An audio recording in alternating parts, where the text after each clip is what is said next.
Gracias y buenos días a todos. Dijiste que tu visión iba a ser esquemática, pero la mía es que va a ser mucho más esquemática.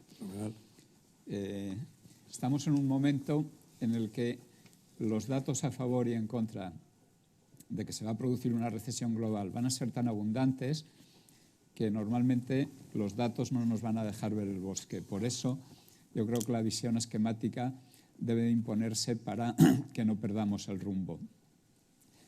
Empiezo contando cuál fue mi visión de lo que iba a venir en el año 2008-2009.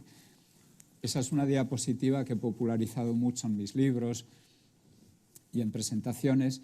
Era mayo del año 2009, todo el mundo estaba todavía aterrorizado porque las bolsas habían tocado el mínimo 2 meses antes, y en una presentación a clientes de Thomson Reuters, para quien yo trabajaba entonces, pinté esta perspectiva, ¿no? Una perspectiva con 2 recesiones futuras, aparte de la recesión en la que estábamos viviendo en aquel momento, una a caballo de 2012-2013 y otra a caballo del 16-17.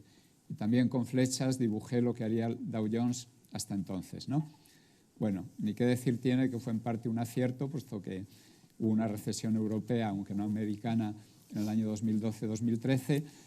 En esa etapa Estados Unidos llega a crecer 0, pero no entra en recesión oficial.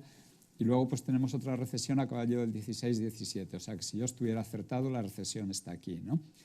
Y las oscilaciones de los índices a partir del año 2013, principios del 2013, con la enorme inyección de liquidez de la Reserva Federal, con el QE3, pues ya el Dow Jones sigue subiendo y ya deja de hacer esas oscilaciones que yo había dibujado.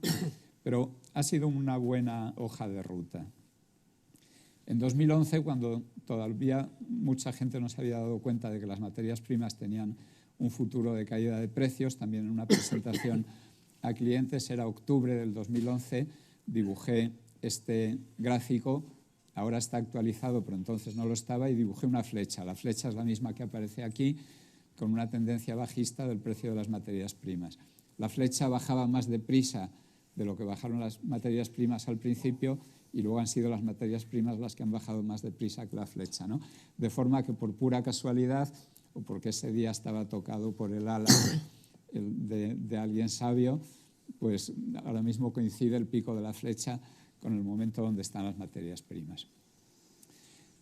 Todo puede ser muy esquemático porque vivimos un momento afortunado desde el punto de vista del análisis. Por una parte, se está cumpliendo una condición necesaria para que haya una recesión global.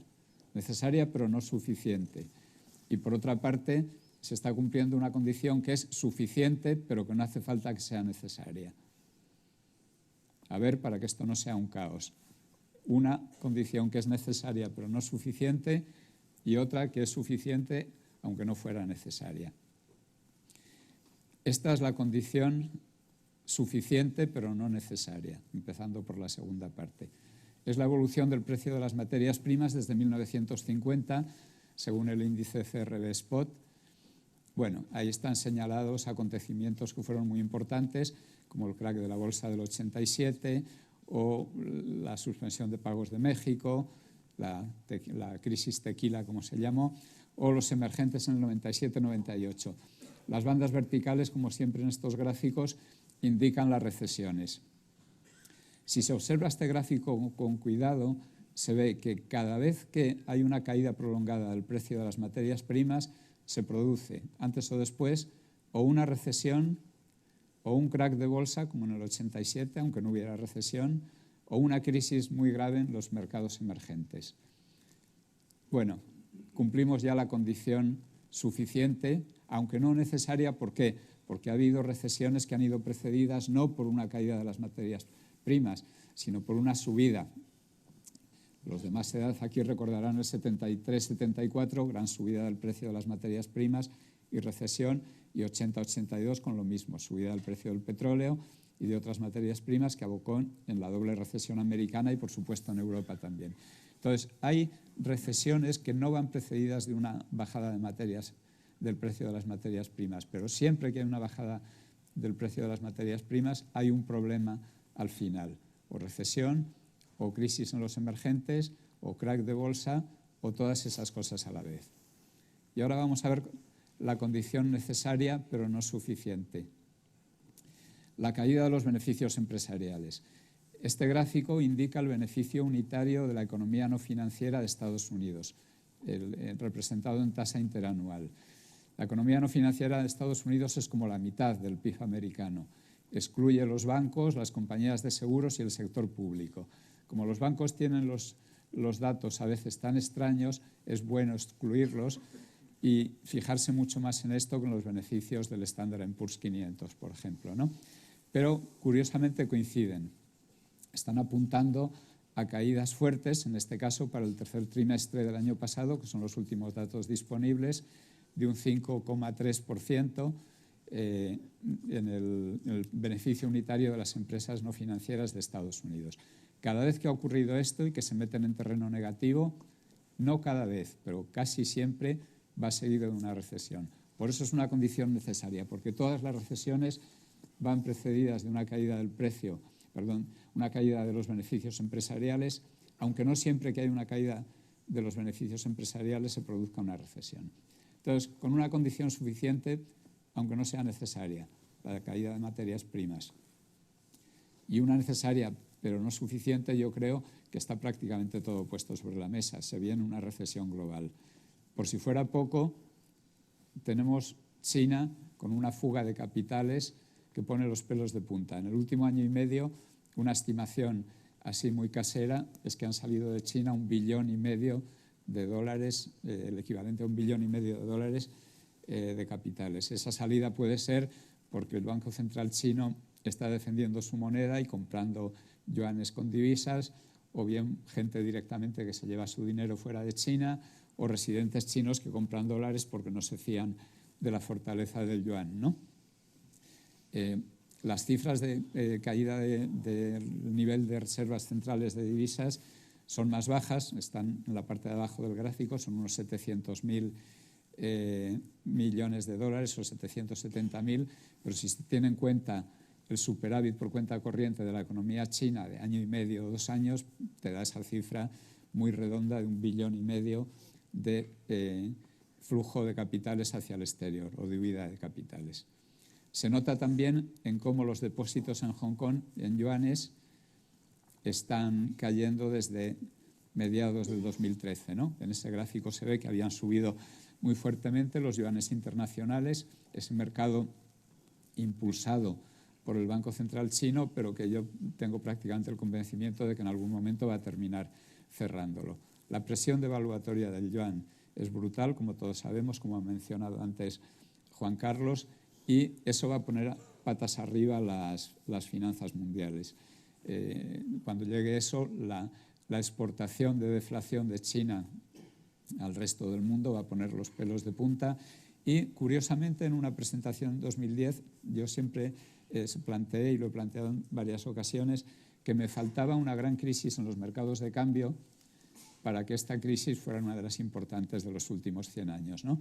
En los años 30 es la devaluación del dólar, que es una devaluación expropiatoria, recordémoslo, por lo que voy a decir a continuación.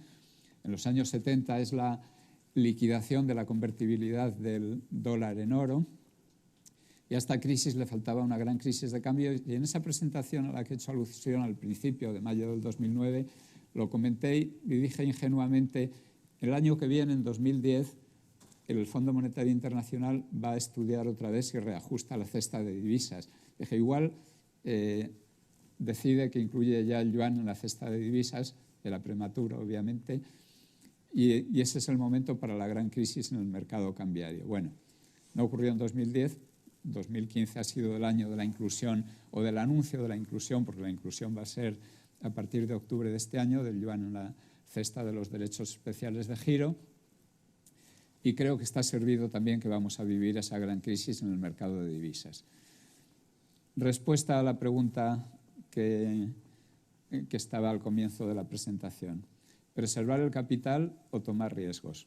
Demasiado tarde para lo primero y quizás un poquito pronto para lo segundo. Ya quien no haya tomado precauciones con el IBEX 35 ya tiene un 35% de pérdida acumulada, ¿no? y quizás sea un poco pronto para entrar a saco a tomar riesgo. Pero sí puede ser el momento ideal, a lo mejor, para reducir algo de riesgo, quien sea muy miedoso, y empezar a tomarlo quien sea más valiente. ¿Cuál es la perspectiva que veo para los 2 o 3 próximos años? Siguiendo un poco el razonamiento de Juan Carlos, pero yéndome por una vía completamente distinta. Vamos a asistir a una gran expropiación. No expropiación política, sino a través de los tipos de interés negativos.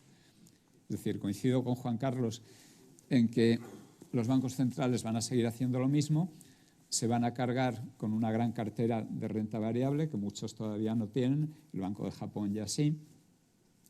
Y finalmente vamos a tener un Banco de España que va a ser una mezcla de Banco de España e INI, ¿no? Porque va a tener un montón de participaciones empresariales. Y a la vez, como eso va a permitir combinarlo con una política de tipos de interés negativos crecientes en valor absoluto, es decir, cada vez más negativos, y veremos la curva de tipos de interés invertida, pero toda ella por debajo de cero, ahí se acerca una gran expropiación. La destrucción de liquidez y de riqueza que normalmente se hubiera producido en 2008 o 2010 sin la intervención tan decidida de los bancos centrales, la expulsamos por la puerta, pero se nos va a colar por la ventana por vía de los tipos de interés negativos. Y vamos a un momento, a una etapa de capitalismo de Estado en el que el Estado va a cargarse con muchísimas de las participaciones empresariales que hoy están en manos privadas. Y finalmente, se me olvidaba que me quedaba una diapositiva, que es la efectista, que es la que resume una intervención tan esquemática, es pues acomodar una cosa que decía Demócrito. Solo hay gráficos y vacío, lo demás es opinión. Gracias.